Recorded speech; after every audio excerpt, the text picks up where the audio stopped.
Mga kwento ng lagim.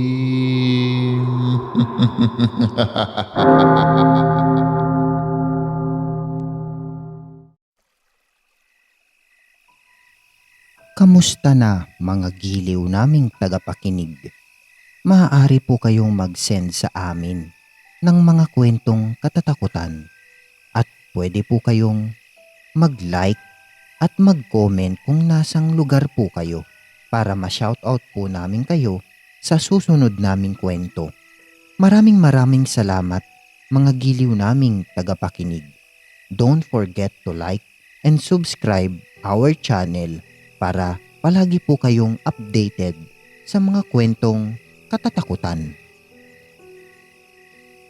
Sa gitna ng kanilang paglalaban, ay sinabi naman ni Luna na hindi ipapasa ni Lola Bekang sa kanya ang mutya kung hindi siya karapat-dapat na magtaglay nito.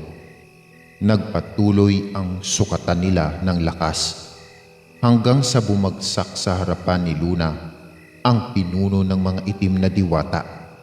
Kasabay niyon, ang mga aswang naman ang umatake sa baryo. Ibinunton nila sa mga kauring tao ni Luna ang galit nila sa dalagang nagtataglay ng mutya. Hindi naman pinayagan ni Luna na madamay ang mga inosenteng tao. Sumugod din siya sa baryo at galit na hinanting ang mga aswang na nagkalat sa lagim doon. Ipinakita niya sa kanila na siya si Luna, ang tagapag-alaga ng mutya na hindi nila magagapi at mapapasunod sa kanilang gusto. Ikinalungkot nga lang niya na medyo nahuli siya sa dating dahil sa pakikipaglaban niya sa mga itim na diwata. Meron ng ibang taong nadamay, ngunit sinisiguro niya sa kanyang mga kaaway na palagi siyang hahadlang sa anumang lagim na muli nilang ihahasik. Hindi niya bibiguin si Lola Bekang.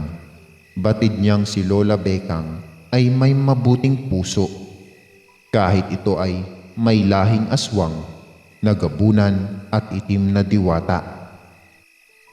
Kaya susundan niya ang yapak nito. Nagulat pa si Luna nang makitang duguan din si Safero at nasa paanan nito ang isang aswang na wala ng buhay. Sinamahan pala siya nito sa laban. Binangga ang mga kauring aswang para matulungan siya sa pagpuksa sa kanila. Napangiti ito nang makitang nakatingin siya, anang binata. Hindi niya kailangan ang buong tiwala ni Luna. Marapat lang na pagdudahan siya nito. Ngunit tiniyak niyang nasa tabi lang siya nito palagi, lalo na sa mga oras na kailangan nito ng kakampi. Lumapit si Luna sa binata at siya naman ang bumanggit ng tula.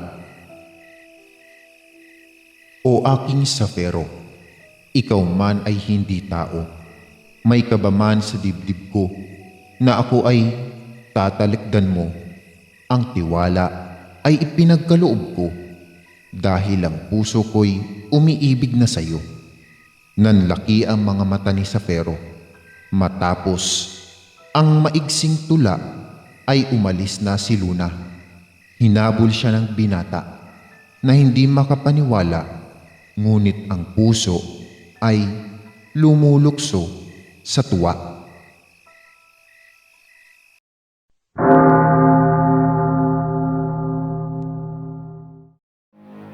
Maraming salamat mga giliw naming tagapakinig.